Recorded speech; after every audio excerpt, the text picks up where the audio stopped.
आज के जो प्रथम प्रमुख वक्ता हैं आदरणीय आचार्य प्रवर निरंजन सिन्हा सर, जो कि आप शैक्षिक सेवानिवृत्त ऑफिसर रहे हैं। आप संयुक्त वाणिज्यिक कर उपायुक्त के बिहार सरकार से आप शैक्षिक सेवानिवृत्ति लिए हुए हैं, और आप जो है अभी वर्तमान में भारतीय आध्यात्म एवं संबंधक संस्थान के अध्यक्ष हैं। आप लेखक, विचारक, चिंतक, समाज सुधारक और एक कुशल इतिहासकार की भी भूमिका अदा करते हैं। तो मैं ससम्मान मिशन के माध्यम से आदरणीय आचार्य प्रवर निरंजन सिन्हा सर को इनवाइट करता हूं कि सर कृपया आप आएं और अपने उद्बोधन के माध्यम से हम लोगों को मार्गदर्शित करें। जी। सभी उपस्थित सज्जनों के बुद्धि को मैं सादर नमन करता हूं और अपनी बात शुरू करता हूं। बात ये हो रही थी कि नैरेटिव रूल्स मास, कथानक आख्यान जो होता है यही शासन करता है। हम लोग को अपना कथानक किस तरह से बनाना चाहिए, तो इसी पर चर्चा हो रही थी। जनार्दन जी जुड़े हुए भी हैं, तो हमें लगा कि कुछ इस पर भी विस्तार से बात होनी चाहिए। और दूसरी बात कि बहुत से लोगों को तरह तरह का संशय होता है जो विभिन्न जुड़े हुए सामाजिक ग्रुपों में उभरता रहता है। तो हमें लगता है कि उन सवालों का भी एक सम्यक जवाब मिलना चाहिए, क्योंकि बात किसी को दबाव से नहीं समझाया जा सकता है। उनकी सहज बुद्धि को ग्राह्य हो तो इस तरह से समझना चाहिए। तो हम पहले मुख्य बात से कुछ इधर उभरता हुआ बात देखे, तो उस पर हम कुछ बात रखना चाहते हैं, ताकि उनके और उनसे संबंधित और लोग हैं उनका उलझन दूर हो। जैसे कुछ लोग बताते हैं कि ये विधि कर्म कांड से युक्त है, ये विधि नहीं होना चाहिए, ये विधि होना चाहिए। तो यहाँ पर एक स्पष्टीकरण हम दे दें कि आप कर क्या रहे हैं, लोगों को ये पता नहीं है। शादी हो रहा है, अरे भैया ये शादी सिर्फ नहीं हो रहा है, एक लड़का लड़की का जुटान ही नहीं हो रहा है। इसको यदि अकादमिक भाषा में आप कहेंगे तो एक संस्था का निर्माण हो रहा है, एक इंस्टीट्यूशन का फॉर्मेशन हो रहा है। आप समाज शास्त्र, सोशियोलॉजी जब पढ़ेंगे तो वहां पढ़ेंगे कि विवाह परिवार एक संस्था है, राज्य भी एक संस्था है, मुद्रा भी एक संस्था है। तो हम उस पर नहीं जा रहे। आप विवाह जो करा रहे हैं, जो ही पुरोहित, वो समझें कि एक संस्था का निर्माण हो रहा है। एक लड़का और एक लड़की ये समाज में आ रहे हैं कि आज से हम दोनों इस भूमिका में, इस उत्तरदायित्व के साथ रहेंगे। परिवार के लिए इस तरह से, समाज के लिए इस तरह से, मानवता के लिए इस तरह से। ये इतनी बड़ी घटना है कि इस घटना को अंजाम देना ही होगा। अब पुराने जमाने में देखिए, ऐतिहासिक आर्थिक शक्तियां समय के बीते हुए काल में ऐतिहासिक शक्तियां कहते हैं, तो यही है जो समाज के स्वरूप को निर्धारित करता है। पहले दूर से संस्कार होता है, कर्मकांड होता है, तो कौन लोग रहते हैं? परिवार के लोग रहते हैं, रिश्तेदार लोग रहते हैं, मित्र लोग रहते हैं, और समाज के सम्मानित व्यक्ति उपस्थित होते हैं कि इनकी गवाही में, इनकी उपस्थिति में ये संस्था का निर्माण हुआ है। जितने ज्यादा लोग भी जुटते हैं किसी संस्था के निर्माण में, उन दोनों व्यक्तियों पर उतना दबाव रहता है कि आपको एकीकृत रहना है। यदि उनमें समझदारी है तो, नहीं भी है तो ही आपको एक प्रेशर बनेगा। तो संस्था का जब आप निर्माण कर रहे हैं तो आप दूर से लोग आए, तो दूर से पुराने जमाने में आदमी आते थे तो 4 दिन पसर के समय रहता था कि खेती में उस तरह की व्यस्तता नहीं हो, और खेतों का जगह भी खाली हो कि वो बैलगाड़ी को जाने आने में फसल को नुकसान भी नहीं हो। तो आराम से लोग 4 दिन का कार्यक्रम चलता था। अब आर्थिक शक्तियों का बदलाव के कारण जो है, अब इसको शॉर्ट इन करने की आवश्यकता है। तो शॉर्ट कीजिए, लेकिन बेसिक फंक्शन जानिए कि है क्या। तो ये संस्था का निर्माण है, संस्था का निर्माण है। अब कुछ लोग कहते हैं कि नहीं नहीं, आप कर्म कांड करते हैं, तो बिना कर्म कांड का कौन सा संस्था का निर्माण होता है? शायद नहीं। इसलिए कि कितने लोग हैं, एक फ्रेंच दार्शनिक थे जयापाल सार्त्र, और एक और दार्शनिक थी साउमन दी बोवार, विवाह नहीं किया, एक साथ रहे। तो विवाह करते तो एक संस्था का निर्माण होता, लेकिन कहे कि कोई चीज का जरूरत नहीं है। तो आप लोग में से कितने व्यक्ति ऐसे हैं जो किसी संस्था का निर्माण नहीं करते हैं? अब कोई लड़का और लड़की भी रजिस्ट्रार के ऑफिस में जाकर के साइन करते हैं, तो आप एक संस्था का सरकारी रिकॉर्ड में निर्माण करते हैं, उसकी भी आवश्यकता नहीं है। कहने का मतलब आप संस्था का निर्माण कर रहे हैं, अपने आवश्यकताओं के अनुसार, अपने सुविधाओं के अनुसार आप इसका निर्माण कीजिए। तो एक सवाल का एक जवाब हमने ये बताया। दूसरा, अरे आप अपने बेटे की शादी इस विधि से कर रहे हैं, तो बता तो रहे हैं आप इस विधि से।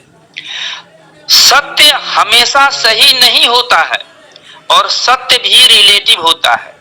अभी मेरे सामने में जो बगल में बाएं में बैठे हुए हैं मोहनलाल, वो वहीं बैठे रहेंगे, वहीं बैठे हुए हैं। ये बात को हम गलत साबित कर देंगे कि वो मेरे बाएं तरफ बैठे हुए हैं, क्योंकि हम उठ करके उनके बगल में बैठ गए दूसरे पोजीशन में, अब वो मेरे दाएं तरफ है, वो वहीं बैठे हुए हैं। सत्य अटल है, लेकिन सही नहीं है। सत्य भी है जो रिलेटिव है। तो आप इस बात को समझिए, किसी के परिस्थिति को, तो क्या होता है कि हमारे बुद्धिजीवी जो परंपरागत विधि से हट गए हैं, थोड़ा सा जान गए हैं, या अपने को बहुत ज्यादा जानकार समझ लिए हैं, ठीक है, अच्छी बात है, उनके संदर्भ में वो बहुत ज्यादा जानते हैं। दूसरों को मूर्खता का सर्टिफिकेट बांटने का अथॉरिटी अपने को मत समझ लें कि दूसरा मूर्ख है। आप उसके परिवेश में नहीं जा रहे हैं, उसकी पृष्ठभूमि को नहीं जा रहे हैं, और आप जो है सर्टिफिकेट बांटे जा रहे हैं कि मानो कि आपको अथॉरिटी मिल गया है कि आप बहुत समझदार हैं और दूसरे मूर्ख हैं। जयापाल सार्त्र ही समझाते हैं कि मनुष्य के व्यवहार में भावनाओं का और मूलभूत प्रवृत्तियों का, बेसिक इंस्टिंक्ट का बहुत इंपॉर्टेंट रोल होता है।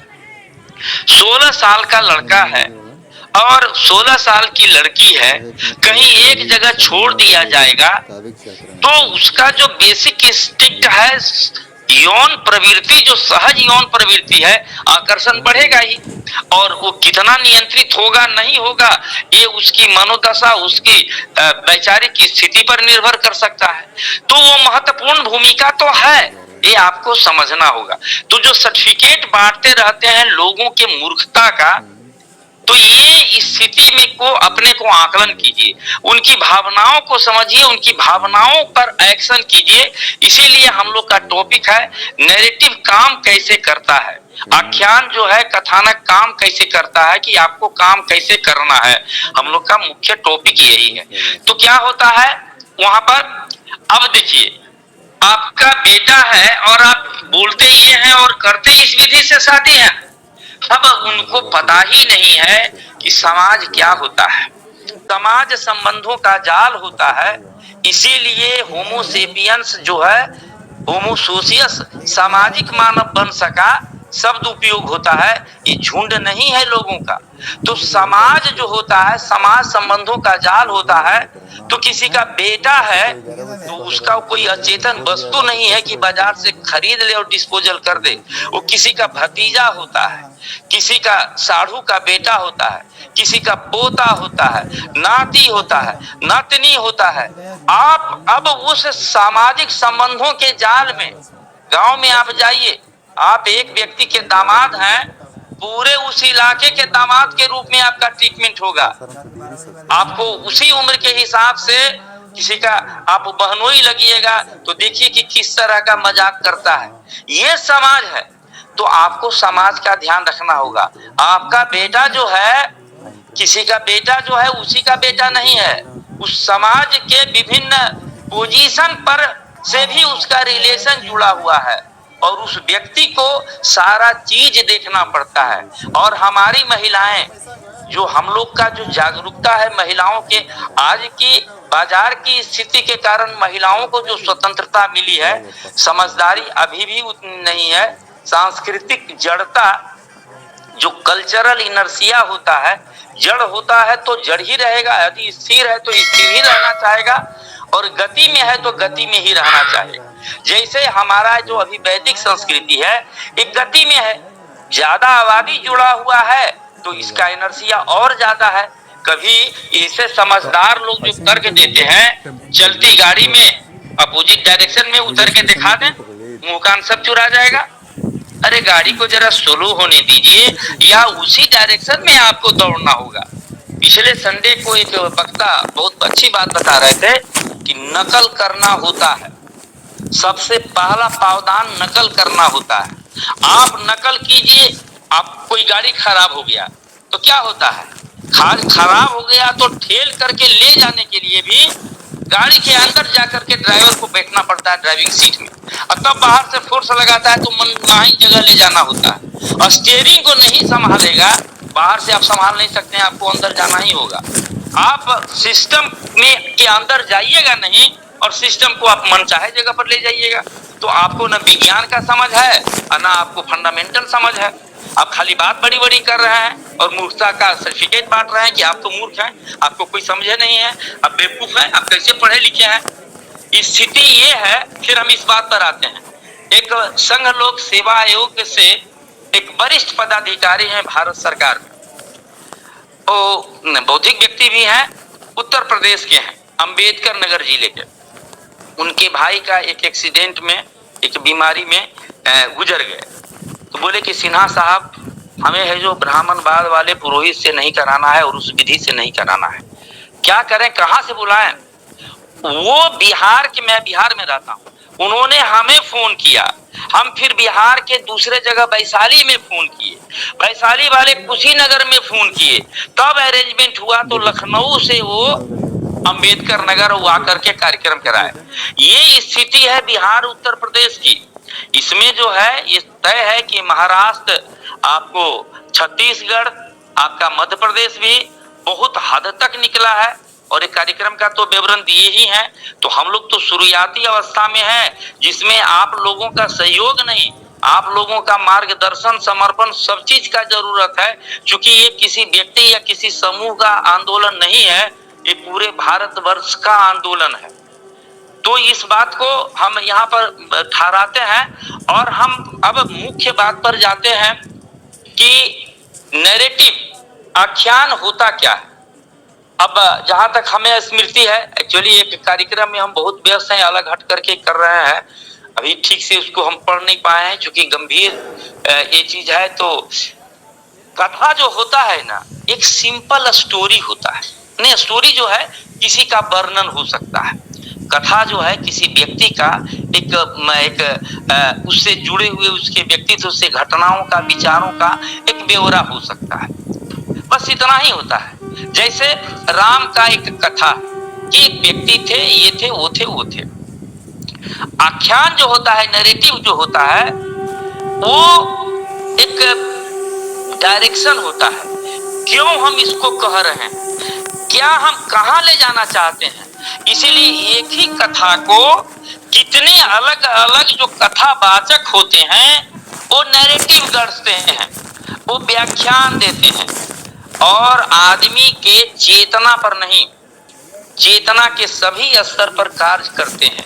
अचेतन पर, अवचेतन पर, माने अनकॉन्शियस पर, सब कॉन्शियस पर तो सब करता ही करता है, और कुछ सुपर कॉन्शियस पर भी, जिसको आध्यात्म कह सकते हैं, उस लेवल पर भी काम करता है। तो नैरेटिव आप समझिए कि क्या होता है और क्यों होता है।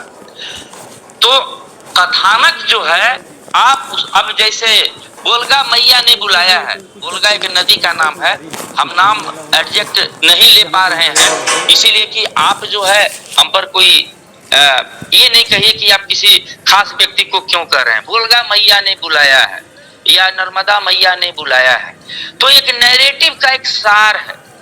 धर्म खतरे में है, ये नैरेटिव का एक सार है। तो ये सब शब्द का जब आप विश्लेषण करेंगे तो एक बात बताते हैं, अभी चूंकि हमको ये नहीं आता है कि बात करते हुए हम गूगल खोल करके आपको बताएं। सेकेंड वर्ल्ड वार में 1937 में अमेरिका में एक संस्था का निर्माण हुआ। हम इसलिए इस बात को इस तरह से दोहरा रहे हैं कि अधिकतर लोग इसमें जो हैं सजग बौद्धिक हैं और बहुत से युवा भी हैं, युवा ज्यादा उत्सुक भी होते हैं।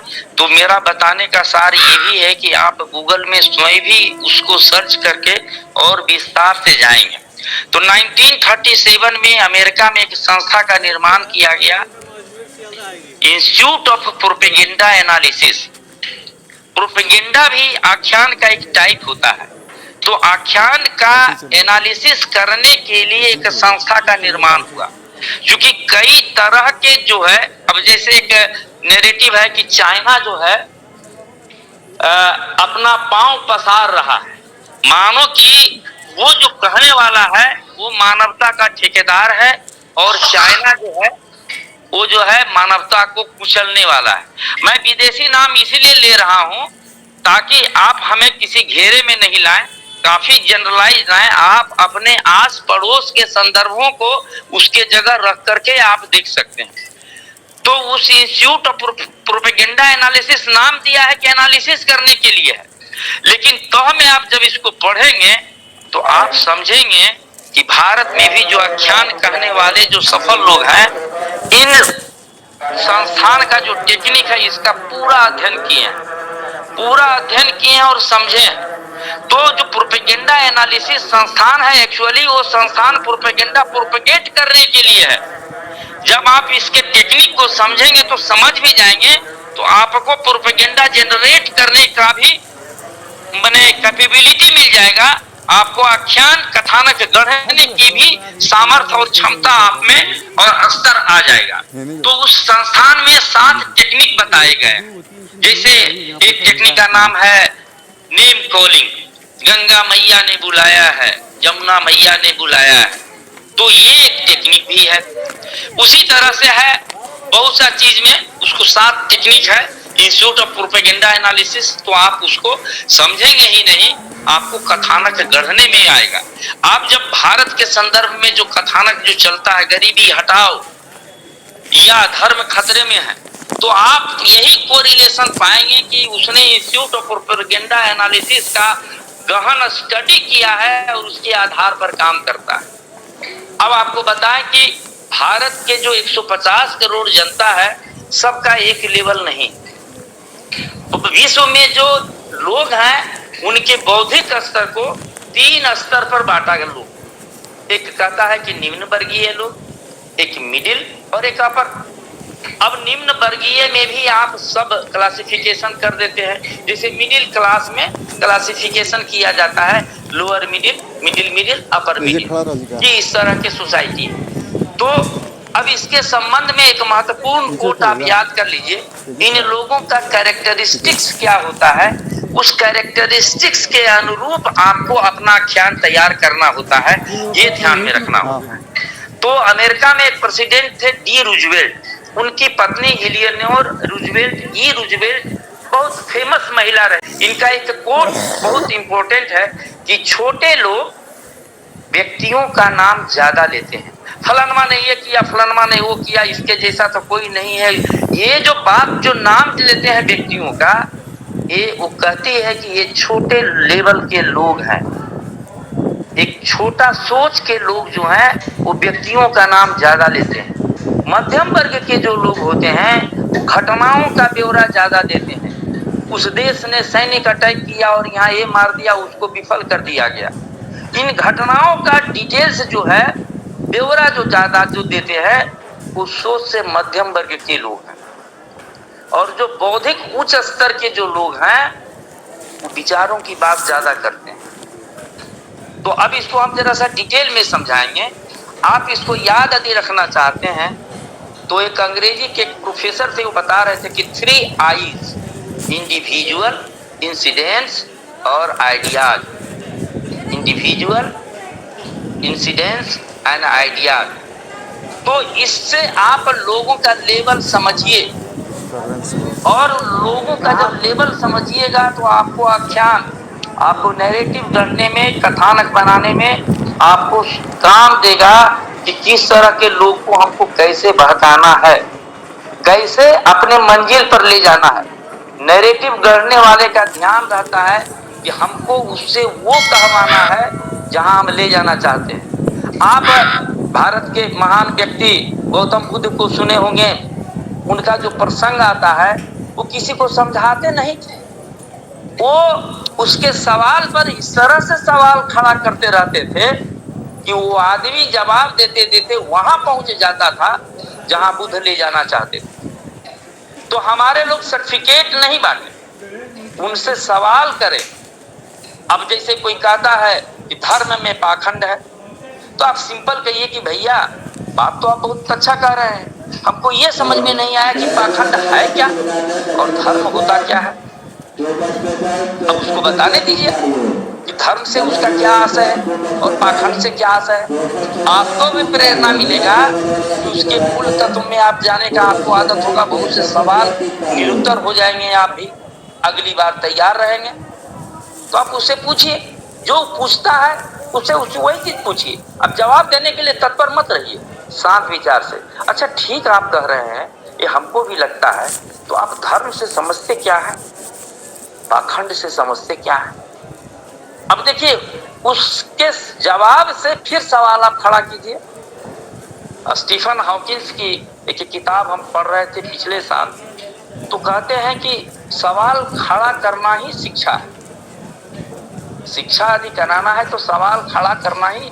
उसके लास्ट में उस किताब में उसने समझाया है, स्टीफन हॉकिंस इस सदी के सब महान आध्यात्मिक व्यक्ति हम मानते हैं, उस किताब के अंत में एक सवाल खड़ा किया है। 13.5 अरब साल वैज्ञानिकों के अनुसार, बिग बैंग थ्योरी के अनुसार इस ब्रह्मांड का महाविस्फोट से उत्पत्ति हुआ 13.5 अरब साल। उसके पहले कुछ नहीं था ब्रह्मांड में, न वस्तु था, न मैटर था, न ऊर्जा एनर्जी था, न आकाश मतलब स्पेस भी नहीं था, समय टाइम भी नहीं था। ये 4 तत्व से इस ब्रह्मांड की उत्पत्ति हुई है। जब ये नहीं था तो स्टीफन हॉकिंस सीधे पूछते हैं कि आपका ईश्वर कहाँ बन रहता था, किस चीज का बना हुआ था और कैसे काम करता था और कहाँ काम करता था। सवाल छोड़ दीजिए लोगों पर, जवाब वो देते रहे, खोजते रहे, यदि उसमें क्षमता है तो। नहीं तो आप जो है उस सामने वाले का लेवल भी पहचानिए। बड़ा गंभीर होकर के चौधरी सर का भी फोटो आ गया, सागर नमन सर आपका, और बीच में एक कहानी, चूंकि जरा हम ज्यादा आपको फोटो वन किए। अच्छा, तो हम एक छोटी सी कहानी एक सुना देते हैं, चूंकि आप लोग बोर हो गए हैं। तो एक बार एक जंगल में बहस हो रहा था, आसमान का रंग क्या होता है। 5 रखे गधा था और बाघ था। बहस तो आप समझते हैं कि मैं काबिल हूं, आप समझते हैं कि आप काबिल हैं, हमको जीतना है, वो समझते हैं वो जीतना है। इसमें मुद्दा जो है एकदम समाप्त हो जाता है। किस मुद्दे पर बात कर रहे हैं वो बात का भी ध्यान नहीं रहता है, सिर्फ जीतने का बात रहता है।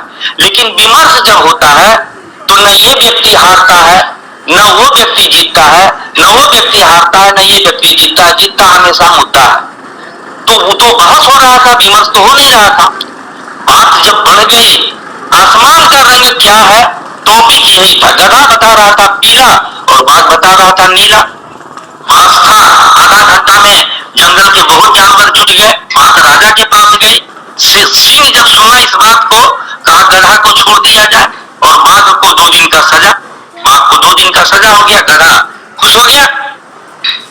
आसमान का रंग पीला होता है, बताने लगा कि हमको राजा जी छोड़ दिए। 2 दिन के बाद बाघ जो है दरबार में पहुंचा छूटने के बाद, कहा हुजूर सजा तो काट लिए, आपके मुख से सुनना चाहते हैं आसमान का रंग क्या होता है। सिंह बोला आसमान का रंग नीला होता है। बड़ा कस के ताली बजाया, कहा यही बात तो हुजूर 2 दिन पहले हम बता रहे थे। बोला तुम दिखने में बाघ लगते हो और तुम गधा से बहस कर रहे थे। तुमको सजा इसलिए नहीं मिला कि आसमान का रंग क्या है, तुमको ये समझ में नहीं आया कि जिसे तुम बात कर रहे थे वो दिमाग से, शरीर से वो गधा है और तुम दिखने से बाघ लगते हो। तुम्हारा दिमाग ही गधा का था जो आधा घंटा से बात कर रहे थे। सजा तुमको इसलिए मिली है।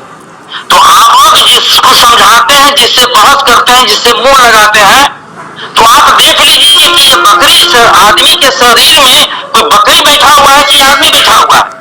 अरे तो बेवजह जा रहे हैं। तो फिर हम आते हैं यूज बेल्ट पर।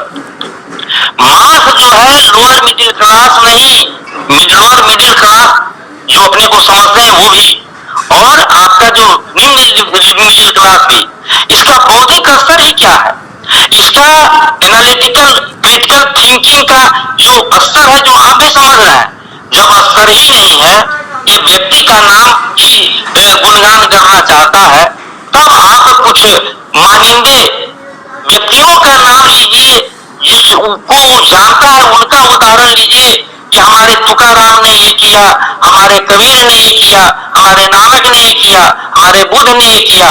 बस उनको आगे रख कर करके, उसको उतना ही समझ है तो उसको आगे रख करके अपना आख्यान बनाइए। जो एक बुद्ध का जो दर्शन जो मध्यकाल में आया, ये जो कहानियां सब जो आप देखते हैं कि इनका उनका उनका सब जो है, इसलिए है कि सामंतवादी जो व्यवस्था मध्यकाल में उभर रहा था, एजुकेशन जो डाउन हो रहा था, लोगों के बौद्धिक स्तर को समझाने के लिए बुद्ध की कथाओं को भी जातक कथाओं के रूप में पेश करना पड़ा। ये नेगेटिव है, ये आख्यान है। तो आप इस डायरेक्शन में सोचने के लिए तैयार नहीं है, इसलिए सोच नहीं पा रहे हैं। ऐसा नहीं है कि आप नहीं सोच पाइएगा।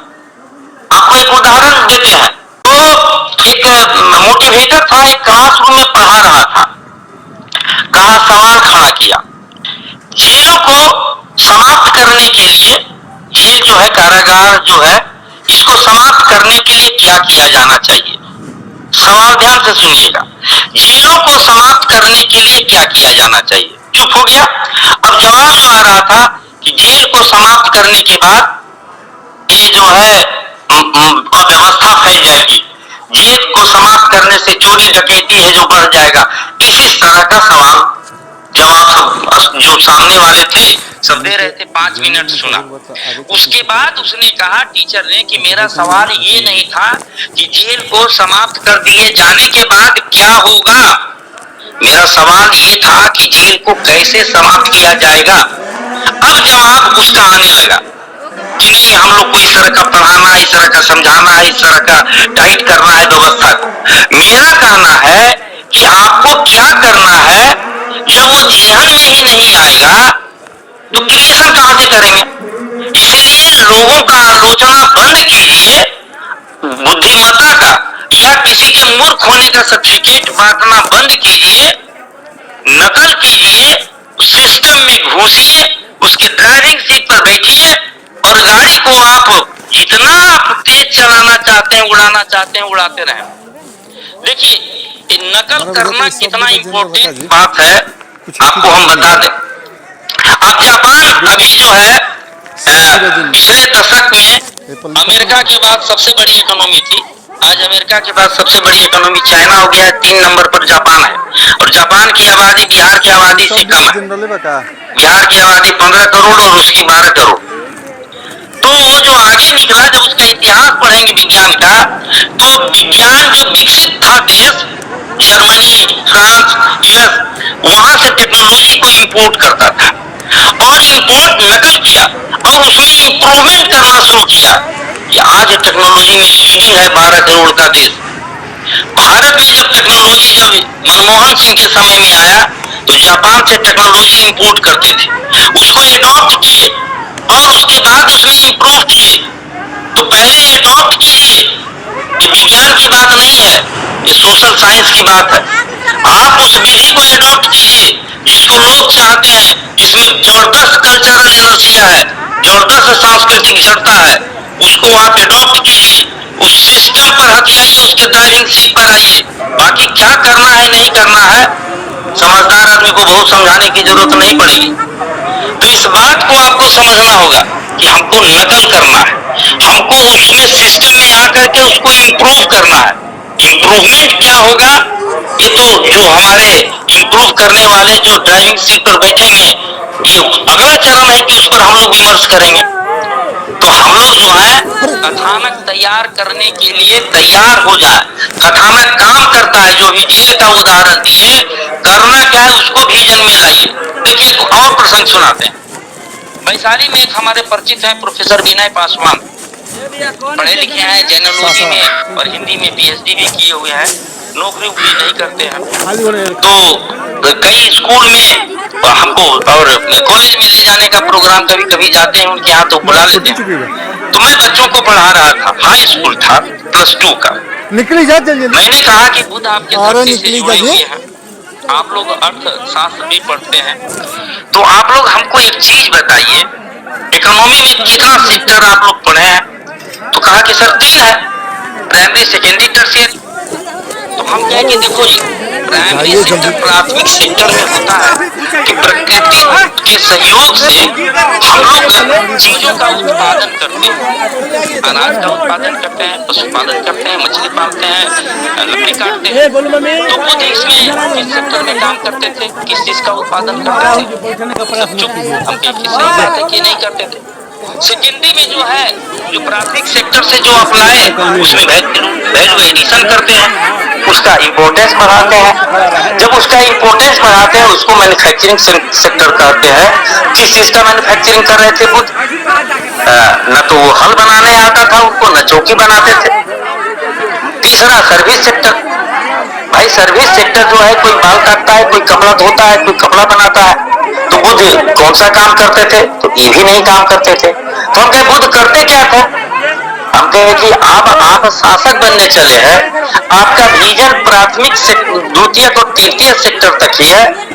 चौथा सेक्टर का नाम है चतुर्थक, जो आपका प्रक्षेत्र है, क्वार्टरनरी जो सेक्टर है, उसमें नॉलेज का क्रिएशन होता है।